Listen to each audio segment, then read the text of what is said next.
years ago, SAP announced that they were going to be shifting away and cutting off support for their legacy ERP system and forcing customers to migrate to SAP S/4HANA. So one of the things that we want to talk about is a little bit of the flurry and frenzy that was associated with that.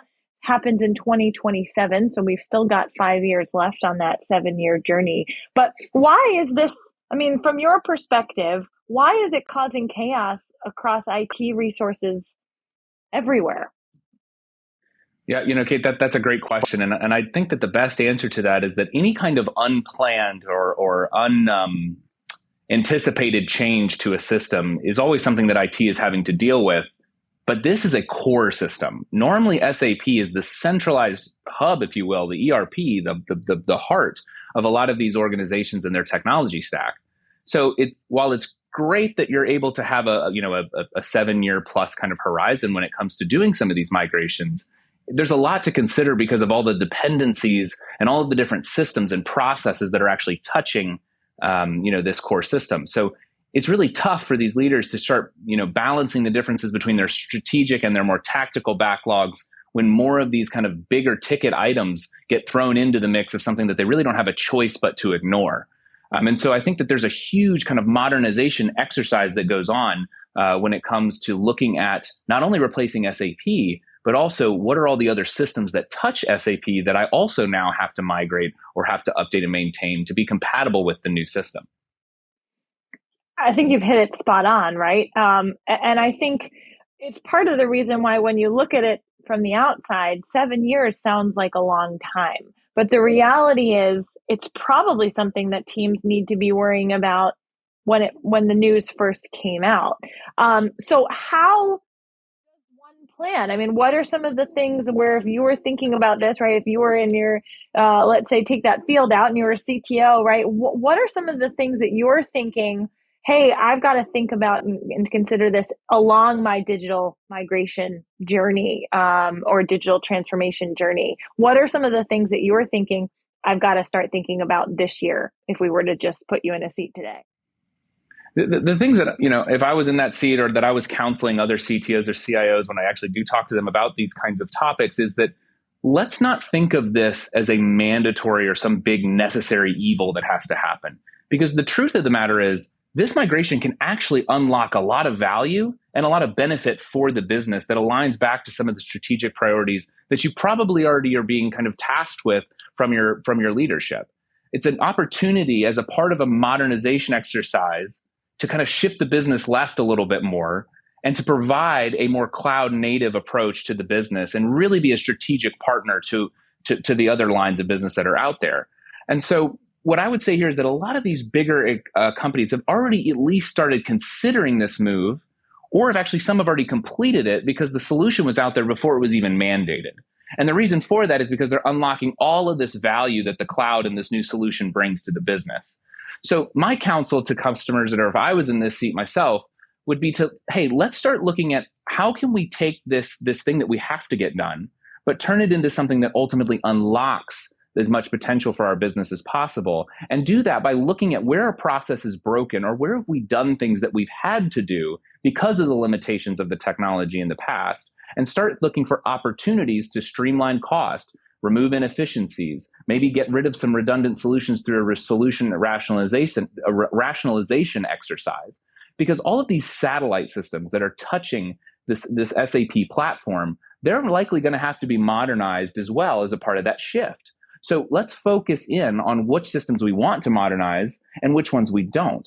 And so at Digibee, we have a 6-step methodology that we've been consulting with our customers and help multiple customers through these SAP migrations that allows them to focus in on just that, migrating the areas of the satellite systems of the business that make the most sense, but then focusing on the true core of migrating SAP and the other systems that they know they need to modernize, but they're not going to do right now. It allows them to focus really in on the value and which solutions need to be migrated as a part of this transition versus having to migrate everything because everything is legacy just because of this 2027 deadline. So that's really the kind of thing that I'd be looking at is where is there value to move things? And then let's focus in on those use cases and unlock as much potential for the business as I can. I think you bring up such a good point where this technology is coming out and it's built ultimately to help customers. So it's maybe it feels like a necessary evil because you have to move away, but ultimately it's getting you onto the platform so that you can do and achieve the goals that you're trying to do. So, would you say that if a CTO or CIO that was looking at this initiative and getting this news, would you say that either way, if they were looking at the business objectives that they were trying to deliver on, an SAP migration might be necessary through that process, right? If what do you think?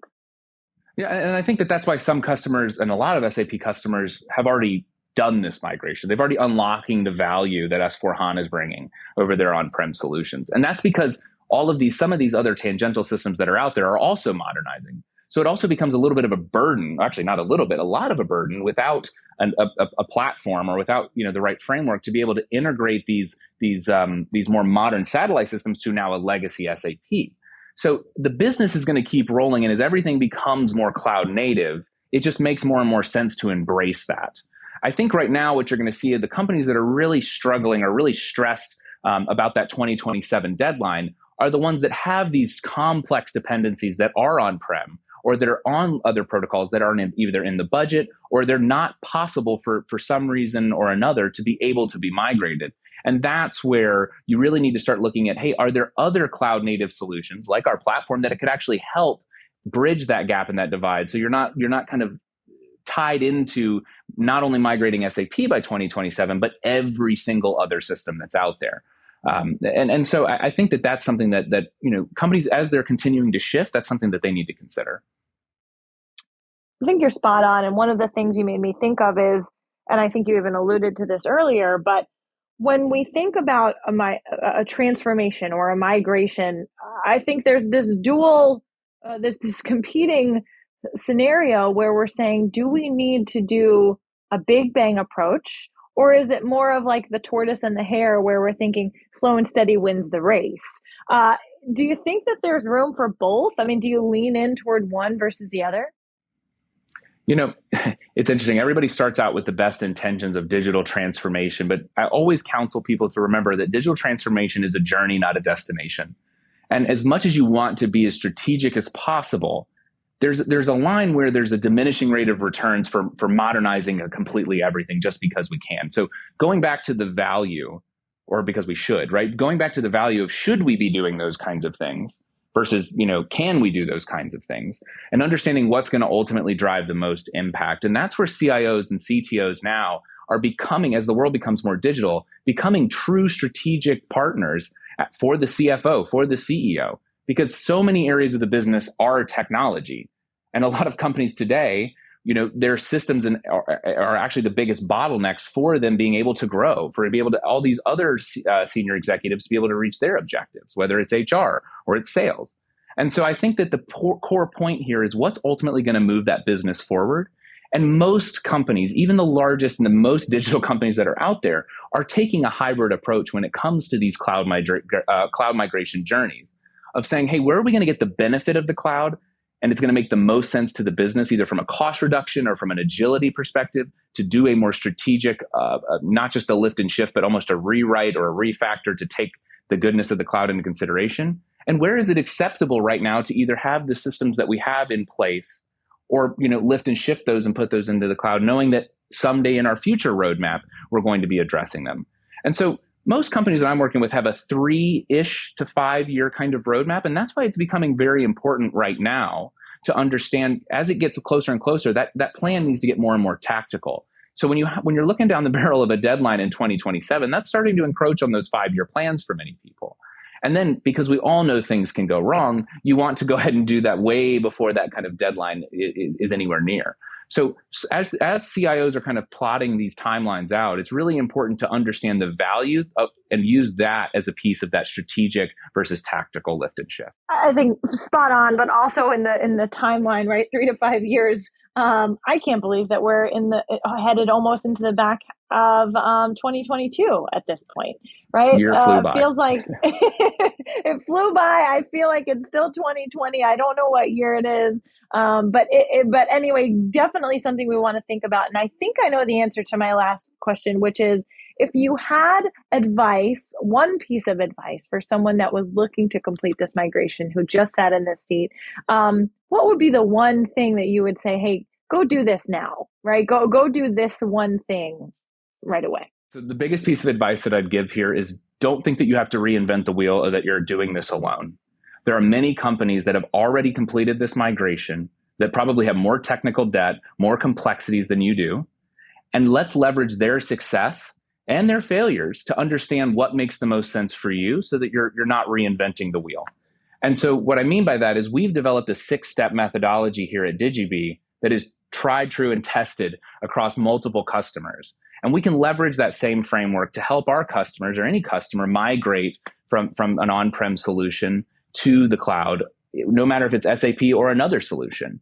So the biggest advice here would be inventory and understand what you have in your own environment, but then also find a framework and find a process that has been tested to go along that journey as a guiding path or a map, if you will, for your digital transformation journey. But don't try to reinvent the wheel yourself.